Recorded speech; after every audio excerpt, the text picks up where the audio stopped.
నమస్కారం సిటీ న్యూస్కు స్వాగతం. కామారెడ్డి పట్టణంలోని కాంగ్రెస్ పార్టీ నియోజకవర్గ కార్యాలయంలో ఇటీవల నిజామాబాద్ పట్టణ మేయర్గా ఎన్నికైన ఉమారాణి గారిని ఘనంగా సన్మానించారు. ఈ కార్యక్రమానికి ముఖ్య అతిథులుగా కామారెడ్డి మున్సిపల్ చైర్మన్ ఇప్ప ఉమారాణి గారు, గ్రంథాలయ చైర్మన్ చంద్రకాంత్ రెడ్డి గారు, పట్టణ కాంగ్రెస్ అధ్యక్షులు పండ్ల రాజు, అలాగే పట్టణ కాంగ్రెస్ పార్టీ కౌన్సిలర్లు హాజరయ్యారు. పార్టీ నాయకులు ఉమారాణి గారికి శాలువా కప్పి, పుష్పగుచ్ఛం అందజేసి అభినందనలు తెలిపారు. ఈ సందర్భంగా పలువురు నాయకులు మాట్లాడుతూ, నిజామాబాద్ మేయర్గా ఉమారాణి గారి విజయం మహిళా శక్తికి ప్రతీకగా నిలిచిందని పేర్కొన్నారు. ప్రజల నమ్మకాన్ని గెలుచుకుని బాధ్యతలు స్వీకరించిన ఆమె, అభివృద్ధి మరియు పారదర్శక పాలనకు కట్టుబడి పనిచేస్తారని విశ్వాసం వ్యక్తం చేశారు. మున్సిపల్ చైర్మన్ ఇప్ప ఉమారాణి గారు మాట్లాడుతూ, కాంగ్రెస్ పార్టీ పట్ల ప్రజల్లో విశ్వాసం రోజురోజుకు పెరుగుతోందని తెలిపారు. పార్టీ సిద్ధాంతాలకు కట్టుబడి పనిచేస్తే ప్రజల ఆదరణ ఎల్లప్పుడూ ఉంటుందని చెప్పారు. గ్రంథాలయ చైర్మన్ చంద్రకాంత్ రెడ్డి గారు మాట్లాడుతూ, స్థానిక సంస్థల అభివృద్ధిలో మహిళల పాత్ర ఎంతో కీలకమని, ఉమారాణి గారి నాయకత్వంలో నిజామాబాద్ పట్టణం మరింత అభివృద్ధి సాధిస్తుందని ఆశాభావం వ్యక్తం చేశారు. ఈ సన్మాన కార్యక్రమం కాంగ్రెస్ నాయకులు, కార్యకర్తలు పెద్ద ఎత్తున పాల్గొని శుభాకాంక్షలు తెలియజేసుకుంటూ, పార్టీ బలోపేతానికి కృషి చేయాలని సంకల్పించారు.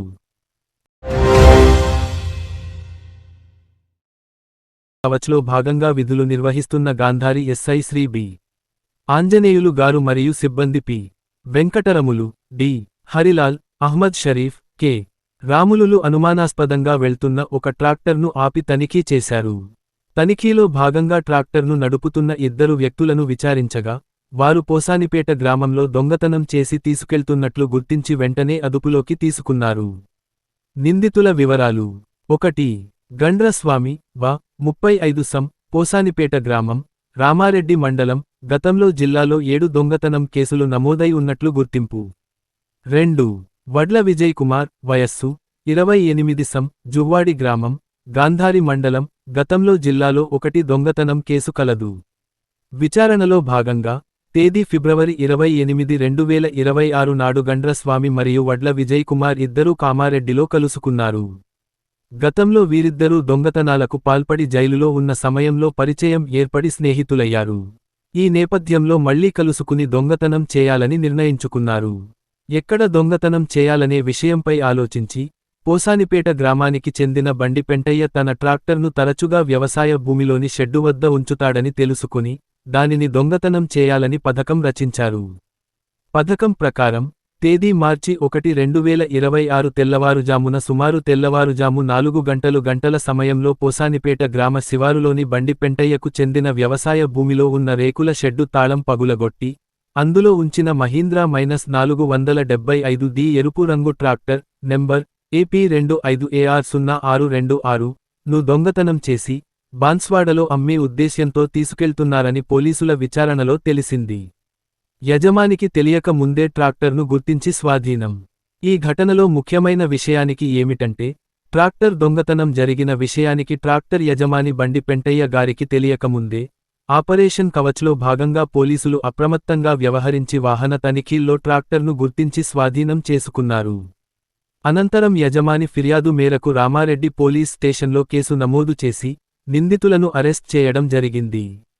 ఇది పోలీసుల అప్రమత్తతకు నిదర్శనం. నిందితుల వద్ద నుండి స్వాధీనం: 1. రూ. 5 లక్షలు విలువైన మహీంద్రా ట్రాక్టర్ 2. ఒక parrot green Redmi smartphone 3. ఒక రెడ్ మరియు black Lava keypad mobile phone.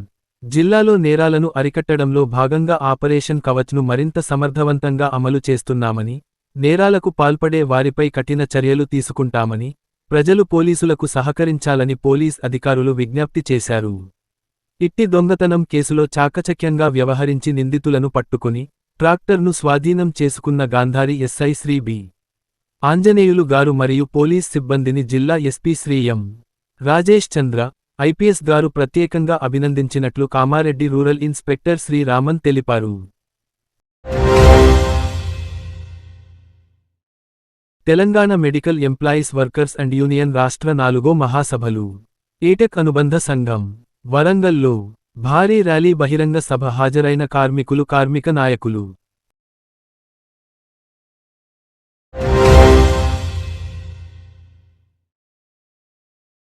ఈ రోజు కామారెడ్డి మార్కెట్లో పసిడి ధరలు 10 గ్రాముల బంగారం 1,70,700, వెండి 2,900 రూపాయలు.